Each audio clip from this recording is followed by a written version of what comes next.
नमस्ते। Solid facts में आप सबका स्वागत। जैसा आप देख रहे हैं हेमंत सर हमारे साथ मौजूद हैं। बहुत स्वागत है सर आपका। सर, अब तो तमाम मीटिंग मीटिंग के दौर से जब जो निकला वो जाति जनगणना निकली। कहाँ पाकिस्तान और पहलगाम में जो आतंकी थे उनके ऊपर कार्रवाई की बात हो रही थी, कहाँ पूरा देश एकजुट होकर के सरकार की तरफ टकटकी लगाए हुए था, हमारे प्रधानमंत्री की तरफ टकटकी लगाए हुए था, आशा भरी निगाहों से विश्वास के साथ ये देख रहा था कि इस बार तो कुछ बड़ा होगा। बड़ा हुआ तो ये हुआ कि जाति जनगणना देश में सरकार करवाएगी। वो जाति जनगणना जिसको अभी तक सरकार जो है वो जाति के आधार पर बांटने की बात कहती थी। जब भी जाति जनगणना की बात होती थी, विपक्ष उठाता था इस मामले को, तो सरकार ये आरोप लगाती थी, सत्तारूढ़ दल लगाता था। कल जब घोषणा हो गई उसके बाद राहुल गांधी ने एक प्रेस कॉन्फ्रेंस की। जिस तरीके से ध्यान देश का दूसरे तरफ ले जाया जा रहा था, राहुल गांधी ने वापस उसको खींच करके वहां कर दिया। एक छोटा सा क्लिप है, जरा दर्शकों को सुनवा दूं, मैं फिर आपके पास सवाल लेकर के आता हूं। People have been killed in cold blood. Okay? It is pretty clear who is responsible for this. The people who are responsible for this must pay a price. The Prime Minister has to take action. Right? And the action has to be clear and it has to be strong. Without any confusion. The Prime Minister must not dilly-dally, must not waste time, must make it very clear that India is not going to tolerate this type of nonsense. So he needs to act. That's what I'm saying. He can act in whatever time frame he thinks necessary, but he has to act soon. Shukriya. I think you heard what I said. Yeah, Shukriya. I think you heard what I said. I said, let me speak. I'm not advocating anything. I'm being very clear. The people who have done this need to pay a price. Okay? And the Prime Minister has to act on it now, firmly. He should not dilly-dally. He should not be in a confused state. तो sir, जो बात है साफ कि कार्रवाई करिए, अगर आपको सोचना है सोच लीजिए, टाइम ले लीजिए, लेकिन उसको भी जल्दी करिए। और ये जो एक शब्द है डिली डैली, इसने पूरे 9 दिन का जो मीटिंग का खेल चल रहा था उस पर कुठाराघात कर दिया, चोट कर दी, खत्म कर दिया उस पूरे 9 दिन की मेहनत। और जो डाइवर्जन करने का नया तरीका निकाला गया था, राहुल ने पूरे मुद्दे को वापस खींच के खड़ा कर दिया कि नहीं सर, हम आपके साथ खड़े हैं, देश साथ खड़ा है, कार्रवाई करिए, करनी पड़ेगी। राम प्रकाश जी नमस्कार, आपको सारे दर्शक साथियों को। देखिए, कल आपने जो राहुल गांधी का भी एक क्लिप दिखाया, इसमें थोड़े से उत्तेजित दिख रहे हो, और उस उत्तेजना की एक बैकग्राउंड है, उसके ठोस कारण है। आपको ध्यान होगा वो 2 दिन से रायबरेली के दौरे पर थे, वहीं से वो कानपुर चले गए थे, जहां वो जो अपने एक यंगस्टर था जिसकी डेथ होगी, जो पहलगाम वाले हादसे में, वहां पे उन्होंने जो सिनेरियो देखा, जिस तरीके से उनके पिता और पूरा परिवार, पूरे रिश्तेदार, और जिस उनकी भी रिसेंटली शादी हुई थी 4-5 महीने पहले ही, और जिस तरीके से उनकी धर्मपत्नी ने पूरी चीजें नरेट की, तो राहुल गांधी वहां ना केवल भावुक हुए, बल्कि उन्होंने उनको सांत्वना देते हुए कहा कि मैं आपकी पूरी की पूरी बात को जाके प्रधानमंत्री के सामने रखूंगा। और वहां जो मोमेंटम बना ना, जो ग्रास रूट पे जिस तरह की बातचीत हुई कानपुर में, उस जो सौरभ द्विवेदी शायद नाम था उनका, या कुछ इस तरह का द्विवेदी नाम था, तो उनके घर पे जो बातचीत हुई उसमें जिन्होंने कहा कि शहीद का दर्जा दिलवाइए और दिलवाइए, तो राहुल गांधी ने उनको एक एश्योरेंस किया कि मैं जो है वहां जाकर के, मैंने भी जो आपके साथ हुआ है, मैंने भी अपने पिता और दादी को ऐसे ही खोया है आतंकवादियों के हाथों में, तो इसलिए मैं आपकी जाकर वो सारे का सारा गुस्सा, वो क्षोभ, आमतौर पर राहुल गांधी इतने उत्तेजित नहीं होते। आपने देखा जिस तरीके से उन्होंने बहुत फर्म शब्दों में जो बात कही कि एक्ट करने की जरूरत है, जितना समय चाहिए समय ले ले, लेकिन इसमें हिला हवाली नहीं चलेगी, डिली डेली जो आप कह रहे थे। जो 9 दिनों से मीटिंग का दौर चल रहा था, वो सारी सिचुएशन को एसेस करने का, हमारे पास उपलब्ध विकल्पों का, और जो टेंटेटिव सॉल्यूशंस उसके हो सकते हैं कि हमारे पास ABC, इनमें से क्या चीज हम कर सकते हैं, उस सारे पे लगातार चल रही थी एक्सरसाइज, चीफ के साथ, NSA के साथ, तमाम लोगों के साथ। Security forces already high alert पे, जैसा आपको पता है, क्रॉस बॉर्डर फायरिंग डेली हो रही है। तो बेसिकली जो राहुल गांधी का गुस्सा और जो क्षोभ था वो जायज था कि 22 तारीख की घटना है और कल 30 तारीख थी। तब तक के वक्फे में जिस तरीके का कोई स्ट्रॉन्ग वर्ड पॉलिटिकल रैली के अलावा कहीं से कुछ नहीं आया, तो उससे कहीं ना कहीं जो लोगों में जो इस तरह के पूरे देश में एकजुटता बनी इस बार आतंकवाद के खिलाफ, तो उस सारे को लेकर के वो प्रधानमंत्री को उनका दायित्व याद दिला रहे थे। और एक मैच्योर पॉलिटिशियन की तरह उन्होंने ये भी नहीं कहा कि अभी कीजिए, नो, उन्होंने कहा स्ट्रॉन्ग और डिसाइसिव एक्शन कीजिए। वो शब्द उन्होंने क्यों प्रयोग किए वो भी देखना पड़ेगा आपको। आपको ध्यान होगा बालाकोट एयर स्ट्राइक के समय क्या हुआ था कि भाई किया कि नहीं किया, कितना हुआ, क्या हुआ, तो वो कोलेटरल डैमेज था नहीं था, जो भी, तो वो सारी चीजों को अब राहुल गांधी ने एक पर्सपेक्टिव में रख दिया कि हिला हवाली नहीं चलेगी, आपको एक्शन लेना पड़ेगा, सारा पोजीशन आपके साथ खड़ा है। तो पूरे देश में जो कल भारतीय जनता पार्टी ने कल मॉर्निंग में cabinet committee on political affairs के जरिए जो जातिगत जनगणना के जरिए नैरेटिव पलटने की कोशिश की थी, ध्यान बांटने की कोशिश की थी, उसको वापस उसी चीज को फोकस में ले आए वो, क्योंकि वो तो उनका एजेंडा है ही। राहुल गांधी जातिगत जनगणना की बात आज से नहीं कर रहे, लोकसभा चुनाव से पहले की कर रहे हैं, हर मंच पर, हर प्लेटफॉर्म पर, इवन विदेशों में भी कर रहे हैं। अभी जो दूसरे वो अमेरिका में गए थे यूनिवर्सिटी में, वहां भी उसका जिक्र किया था। तो बेसिकली जो कल उन्होंने किया है वो भारतीय जनता पार्टी का जो इकोसिस्टम है, जो आईटी सेल है, जिस तरीके से नैरेटिव पलटती है, ऑप्टिक्स पलटती है, थिएट्रिक्स पलटती है, उस सारे को वापस फोकस में वहीं घुमा करके ले आए। और जो परिवारों के जिनकी मौत हुई है, जिनके रिश्तेदारों की, उनके फोकस को वापस ला करके प्रधानमंत्री को उनका दायित्व बोध याद कराया कि भाई ये आपकी ड्यूटी है, पूरा अपोजिशन आपके साथ खड़ा है, किस तरह की कोई समस्या नहीं। तो वैसे में अब बीजेपी के लिए एक धर्म संकट टाइप की चीज, क्योंकि ये समय, इन चीजों में समय लगता है। जो भी एक्शन होते हैं आर्मी के ऑपरेशनल, दांव लगे तो आपका आज रात को ही हो जाए, अभी हो जाए जब मैं और आप बात कर रहे हैं, वरना फिर आर्मी, एयरफोर्स और नेवी अपने ऑप्शन से जगह और टाइमिंग चुनती है कि कौन से सेक्टर में किस लेवल तक क्या एस्केलेशन करनी है, नहीं करनी है। वो सारी चीजों पर लगातार एक कवायद चलती है। लेकिन जो देश में राष्ट्रवाद का माहौल बना हुआ है इस समय, जो आतंकवाद के खिलाफ एक मुहिम बनी हुई है, वो जैसे जैसे समय लैप्स होता जाएगा वो ढीली पड़ती जाएगी। वो आपको पता है कि एक चीज के बाद नैरेटिव दूसरा, इतना बड़ा देश है, कुछ कुछ कुछ आता रहता है। उसी की कोशिश बीजेपी ने कल की जातिगत जनगणना की बात करके। हालांकि अभी तक बीजेपी को ये नहीं पता है कि जनगणना कब होगी। 21 में ड्यू थी, आपको याद है, आज 2025 है। अभी तक तो इस साल के बजट में भी जनगणना का बजट नहीं है, आपको पता होगा इस बात का। और जब जनगणना का मेन का ही बजट नहीं है तो जातिगत जनगणना कहां से हो जाएगी। तो वही स्टाइल है बीजेपी का टिपिकल। महिला आरक्षण बिल वाला आपको याद होगा, जब हमने चर्चा की थी उस पर भी, कि महिला बिल पास कर दिया लेकिन उस चेक पर डेट नहीं है। आमतौर पे तो होता है कि पोस्ट डेटेड चेक दे दे, लेकिन वो तो अनडेटेड चेक है, पता नहीं कब आप भरोगे, कब जमा होगा, कब वो होगा। वही स्थिति आज की तारीख में जब मैं और आप बात कर रहे हैं, जातिगत जनगणना की तो छोड़िए आप, अभी तो जनगणना का ही बजट नहीं है, उसका ही कोई टाइम फ्रेम नहीं है। तो ये एक तरीके से बिहार के चुनाव को लेकर के और देश में जो सरकार पर दबाव बढ़ रहा था लगातार पाकिस्तान के खिलाफ एक्शन लेने का, और डॉगी चैनलों का तो आपने देख लिया था कि आज पाकिस्तान की आखिरी रात और जिस तरह की बकवास वो कर रहे थे, उस सारे नैरेटिव को पलटने की कोशिश बीजेपी ने की थी। तो राहुल गांधी उस चाल को समझ रहे थे और उन्होंने फोकस वापस वहीं पर ला करके खड़ा कर दिया कि आतंक के खिलाफ निर्णायक कार्रवाई का समय है, आपका कमिटमेंट है। और जो बीजेपी का प्लैंक है ना, राष्ट्रवाद के टेंडर तो बीजेपी के पास है। तो जो इस तरह के आतंकवादियों के खिलाफ, पाकिस्तान के खिलाफ 56 इंची, वो तो मोदी जी का डोमेन है। तो राहुल गांधी ने कल वहां जाकर के उनको याद दिलाया कि ये आपका कमिटमेंट है, ये आपको करना पड़ेगा, और सारा अपोजिशन आपके साथ कंधे से कंधा मिला के खड़ा है। तो अब जो बॉल है वो मोदी जी की कोर्ट में चलेगी एक तरीके से। उन्होंने, आपने देखा होगा, परसों एक नया नैरेटिव बनाने की कोशिश की, 24 सेकंड का एक वीडियो जारी कराया, उसके बाद खबर प्लांट कराएगी, सब कुछ सोर्सेज से है, कुछ भी ऑफिशियल नहीं, सोर्सेज से, कि भाई सेना को खुला हाथ दे दिया। सेना के पास तो हमेशा ही खुला हाथ होता है, सरकार को डायरेक्शन देनी होती है, सेना को उसको पूरा करना होता है। तो वो कहीं ना कहीं नैरेटिव सेना पे फिक्स शिफ्ट करने की बात थी, उसको राहुल गांधी वापस मोदी जी के दरबार में ले आए, उनके पाले में गेंद ला करके खड़ी कर दी। जिस चीज से बीजेपी बच रही थी, राहुल गांधी ने टेक्टिकली वही काम वापस खड़ा कर दिया। बिल्कुल। सर, अभी तक जो राष्ट्रवाद के को लेकर के हमेशा से छाती पीटते थे कि राष्ट्रवाद राष्ट्रवाद राष्ट्रवाद राष्ट्रवाद और राष्ट्रद्रोह दो ही इनका मेन हथियार था। इस समय वर्तमान में देश की एकता ने हालत ये कर दी कि उसी राष्ट्रवाद से भारतीय जनता पार्टी डर रही है। आज स्थिति ये हो गई कि लोग राष्ट्रवाद की बात कर रहे हैं और भाजपा भागती हुई दिख रही है, प्रधानमंत्री उससे किनारा कर रहे हैं, लेकिन ये एक शब्द जो है दिल्ली उसने वापस ला करके उनको वहीं खड़ा कर दिया है, मजबूर कर दिया है कि नहीं, आप कुछ भी करिए, जातिगत जनगणना जब कराना हो तब कराइए। और साथ में ये भी कितना अहम है कि राहुल गांधी ये कह रहे हैं कि आपको सोचना है, टाइम ले लीजिए, लेकिन जल्दी कीजिए।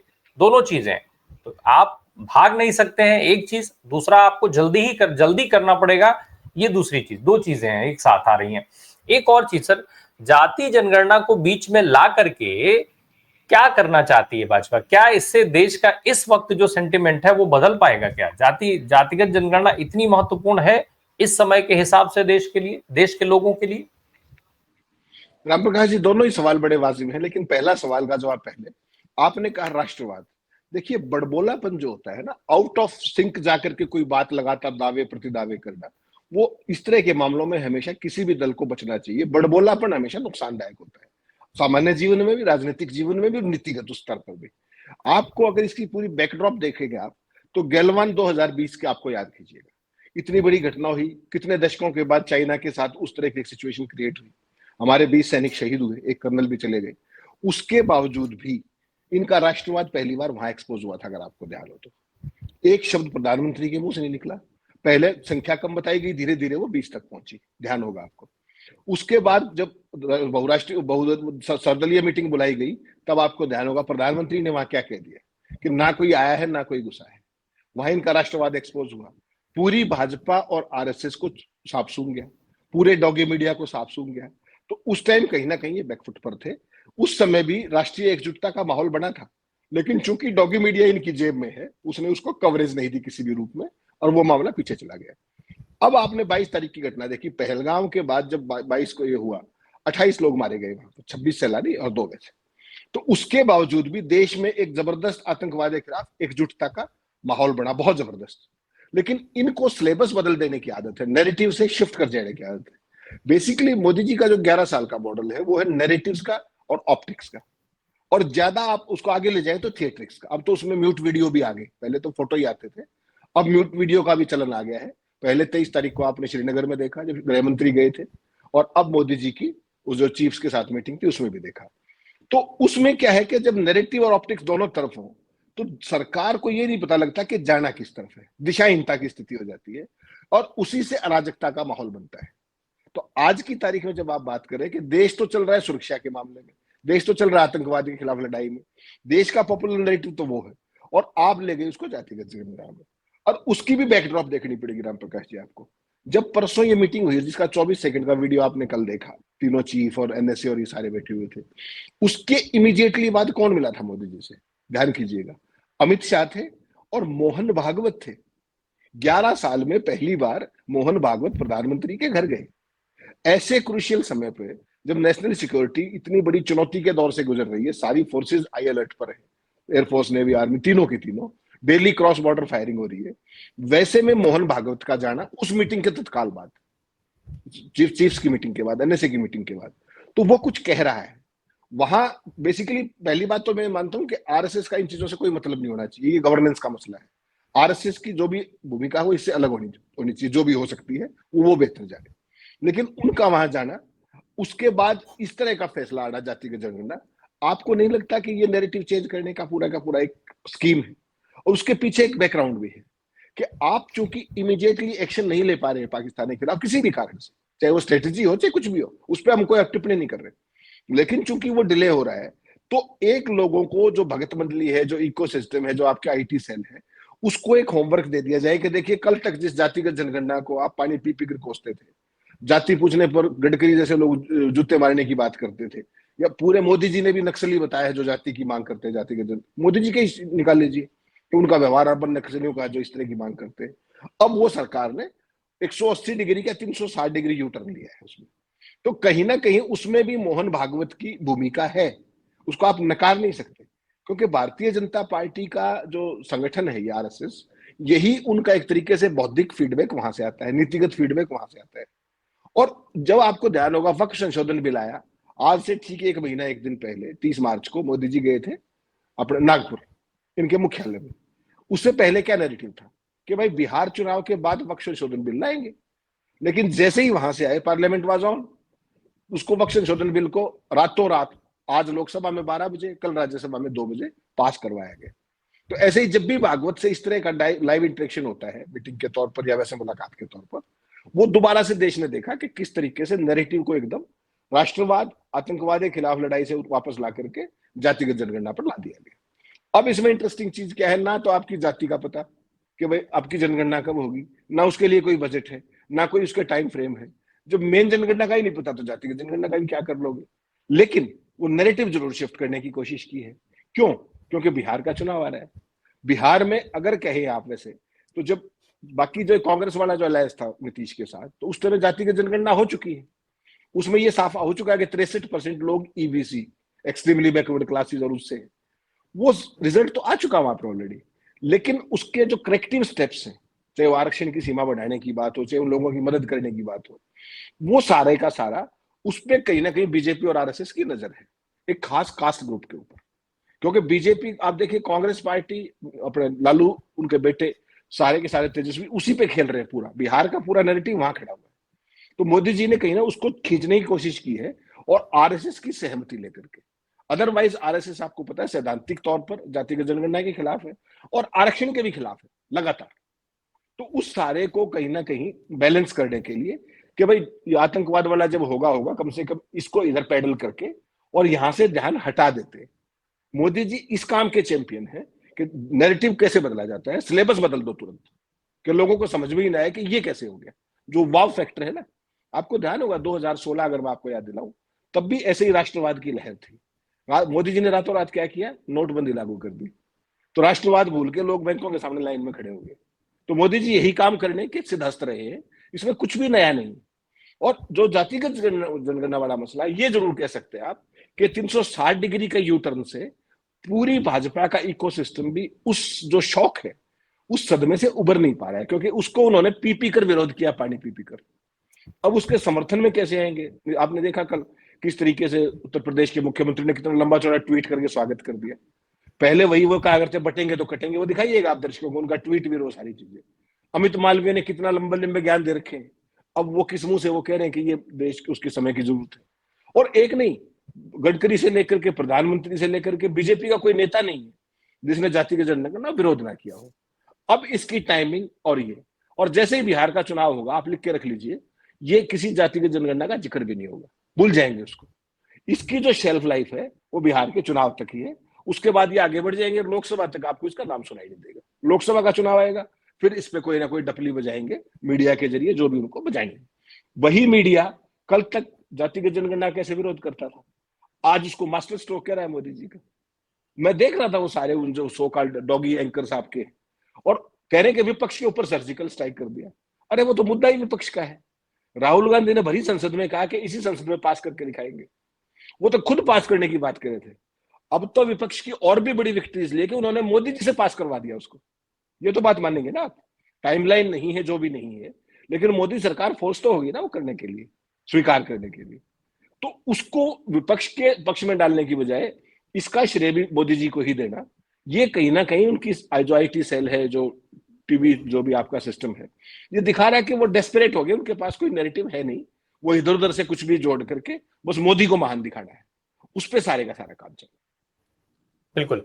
लेकिन सर ये दोनों चीजें हैं, अगर हम दोनों चीजों की बात करें, एक तो थोड़ा सा हम जरा पहलगाम हमले पर वापस चलते हैं।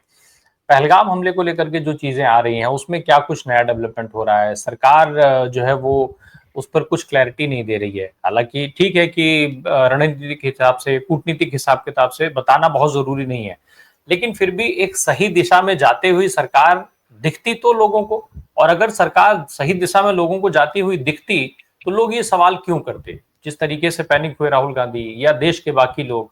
और अगर सरकार सही दिशा में प्रयास कर रही होती तो क्या जरूरत होती सरकार को कि जिस मुद्दे को इतना विरोध कर रहे थे वो जाति जनगणना का, उसको आज यहाँ पर ला करके खड़ा करते देश के सामने? नहीं राम प्रकाश जी, वही बात है कि बड़बोलापन और पिच को इतना हाई ले जाते हैं मोदी जी, बिना उसके फॉल आउट समझे हुए।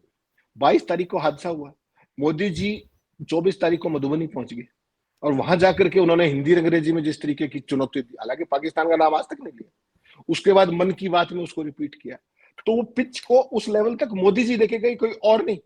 उससे उनका जो भगत सेना है, उससे जो उनकी ट्रोल आर्मी है, उससे जो उनका इकोसिस्टम है, उस सारे की इतनी उम्मीदें बढ़ गई कि ये तो पाकिस्तान का नंबर तो आ गया, और उसमें आग में घी डालने का काम किया आपके गिद्ध मीडिया ने कि आज पाकिस्तान की आखिरी रात, आज कयामत की रात। वो हमने दिखाया था कल के शो में कि किस तरीके से जो भी प्रोपेगेंडा किया गया वो इंस्टेंटली हो नहीं पा रहा था।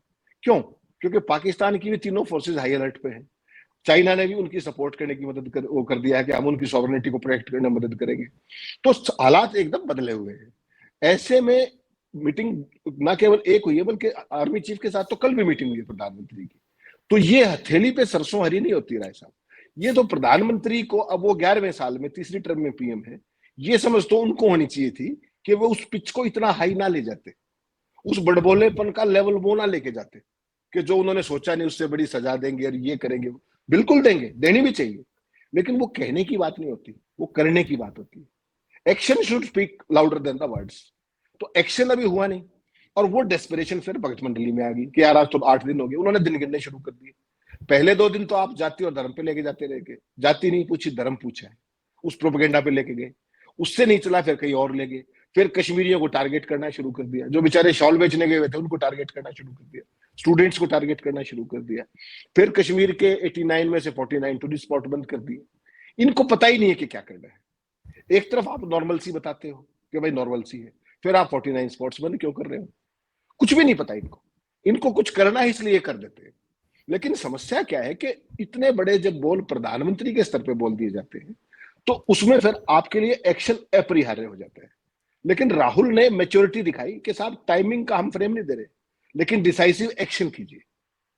मोदी की भाषा नहीं है, मोदी जी तो सीधा पता नहीं कहां पहुंचा देते हैं उसको। उन्होंने बहुत मैच्योरली, उस दिन भी आपने देखा 23 तारीख को राहुल गए, घायलों से मिलकर आए, सारी बात हुई, कोई हाइपर बोल नहीं किया। ऑल पार्टी मीटिंग में भी उन्होंने कहा कि हम सरकार के साथ खड़े, बात खत्म। ये सब काम मोदी जी करते हैं कि मुंबई में हमला चल रहा हो वहां जाके खड़े हो जाते हैं, प्रधानमंत्री के राष्ट्र के नाम संदेश पे उंगलियां उठाने शुरू कर देते थे, याद होगा आपको। तो यहाँ पे अपोजिशन ने बड़ा जिम्मेदारी का रोल निभाया है। एक और चीज हुई है सर, चर्चा इस समय इंदिरा गांधी को लेकर के खूब हो रही है। जिस तरीके से पाकिस्तान की सेना ने सरेंडर किया था, अब लोग इंदिरा गांधी का उदाहरण दे रहे हैं। जो लोग अब तक आलोचना करते रहे कांग्रेस की या पूर्ववर्ती सरकारों की, 70 साल के कामकाज पर सवाल उठाते रहे हैं, वो लोग इंदिरा गांधी को याद करते हुए उदाहरण दे रहे हैं कि इंदिरा गांधी ने कैसे क्या किया था। क्या मोदी जी की चिंता का एक बड़ा कारण ये भी है कि लोग आज जो है इंदिरा गांधी से उनकी तुलना करने लग जाएंगे, इस वजह से वो डरे हुए हैं कि हम क्या कर पाएंगे और क्या नहीं? नहीं, वो तो मोदी जी ने खुद अर्न किया ना जी, उस सब की जरूरत नहीं थी। साहब वही मैं कह रहा था, जो कुछ करना था कर देते, उसका प्रोपेगेंडा उस रूप में करने की जरूरत नहीं थी। यही बात ध्यान रखने की होती है। इंदिरा गांधी ने कुछ नहीं कहा था। इंदिरा गांधी अपना डिप्लोमेटिक सपोर्ट अपना ऑर्गेनाइज कर रही थी। जिस तरीके से अमेरिका हमारे खिलाफ था, सारी बात थी, उसके बावजूद भी अमेरिका खिलाफ वो पक्ष में उन्होंने कोई परवाह नहीं की। अपने चीफ को बुलाया, जनरल मानेक शाह थे, उनको क्या कहा कि मुझे मेरा टारगेट ये है। उन्होंने कहा मैडम मैं तैयार नहीं हूं, मुझे समय चाहिए। 6 महीने का समय दिया, और 6 महीने के बाद क्या हुआ वो सारा इतिहास में दर्ज है। तो कहीं ना कहीं इंदिरा गांधी की जो रणनीति थी वो बहुत कारगर थी, और उस नीति को कहीं ना कहीं आज वो भारतीय जनता पार्टी के इकोसिस्टम पर बहुत भारी पड़ रही है। वो जो आप जिस बात की बात कर रहे हैं, वो 16 दिसंबर 1971 का कागज है, वो दिखाइएगा, मैंने भेजा है आपको। उसमें पाकिस्तान की सेना, जो जितनी भी सेना बांग्लादेश में थी, जितनी भी, उसको बोलते हैं इंस्ट्रूमेंट ऑफ सरेंडर। उसने भारत के सामने 90,000 सैनिकों ने सरेंडर किया था। उसका केवल ओपनिंग सेंटेंस पढ़ोगे आप तो आपके रोंगटे खड़े हो जाएंगे कि भारत की सेना, और भारत में ऐसे भी प्रधानमंत्री रहे, भारतीय सेना के शौर्य पर आप सोचिए, एकदम नई जगह पर बांग्लादेश का निर्माण किया गया। और 16 दिसंबर 1971 को जो हमारे जीओसी थे, लेफ्टिनेंट जनरल जगजीत सिंह अरोड़ा, और पाकिस्तान के जो थे नियाजी, अब्दुल्ला खान नियाजी, उन्होंने उसका जो एक्सेशन का जो पहला सेंटेंस पढ़ रहा हूं मैं सरेंडर का, द पाकिस्तान ईस्टर्न आर्मी, या दिखाइएगा आपको, the Pakistan eastern command agree to surrender all Pakistan arm forces in Bangladesh to lieutenant general Jagjit Singh Arora, GOC in chief of India and Bangladesh forces in the eastern theatre. पूरी की पूरी सेना जो बांग्लादेश में पाकिस्तान की थी, एन ब्लॉक सरेंडर करवाया था। और उसके बाद वो कहते हैं this surrender includes all Pakistani land, सुनिएगा ध्यान से, all Pakistani land, air and naval forces, as also all paramilitary forces and civil armed forces. Complete surrender, blanket surrender. जिस इंदिरा गांधी के बारे में, जिस नेहरू के बारे में, जिस कांग्रेस के बारे में बीजेपी और आरएसएस पी कर कोसते हैं, आज लोगों को वो चीज याद आ रही है।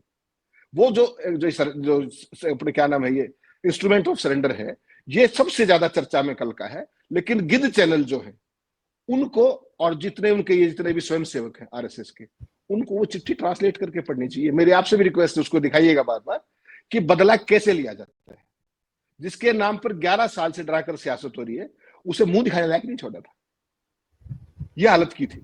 और आप जो है आज 22 तारीख को हादसा हुआ, और अभी तक कभी मधुबनी और कभी कहीं, और सब ये सब नैरेटिव को बातें फिर रहे। यही चीज है जो कांग्रेस को, जो बीजेपी के सो कॉल्ड राष्ट्रवाद को अलग करती है, डिफरेंशिएट करती है।